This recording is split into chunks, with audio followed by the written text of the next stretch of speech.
The next formal role that the president serves, the next set of formal powers we're going to look at are economic powers. Oftentimes, the president is referred to as the guardian of the economy.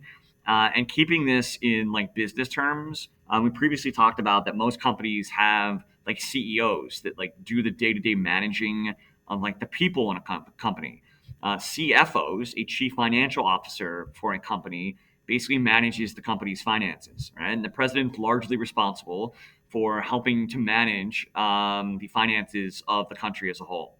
So the budget of our country is about $3 trillion, and we already talked about in class a little bit that the president ultimately is involved in this budget process.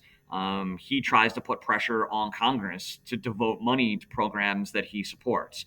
And ultimately, after Congress passes the budget every year, it's up to the president to either sign the budget and it goes into effect or to veto it, right? And Congress would have to come up with another program.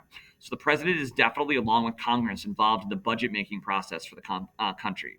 The president's also responsible for signing bills into law that Congress approves that either like raise or lower taxes. So the president can't snap his fingers and either raise taxes or lower taxes, but he is involved in the last step after Congress is passing a law that raises or lowers taxes.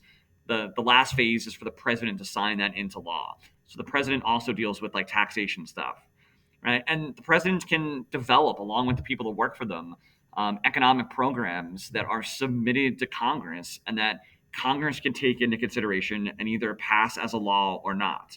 So, like, one of the great examples of that in the 1980s, President Reagan helped to develop what was called the trickle down economics program, where basically this would be an economic program in which wealthy people would have to pay less in taxes, like they would receive tax cuts.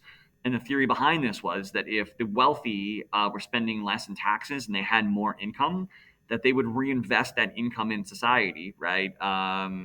Like pay their employees more, or start a new business, or develop a product, and the rest of the like American society would see like the benefits of that. So like you help the rich at the top, and the benefits like trickle down. So this is just an example of an economic program that a president would develop in like a way that he feels like would best like help the country as a whole.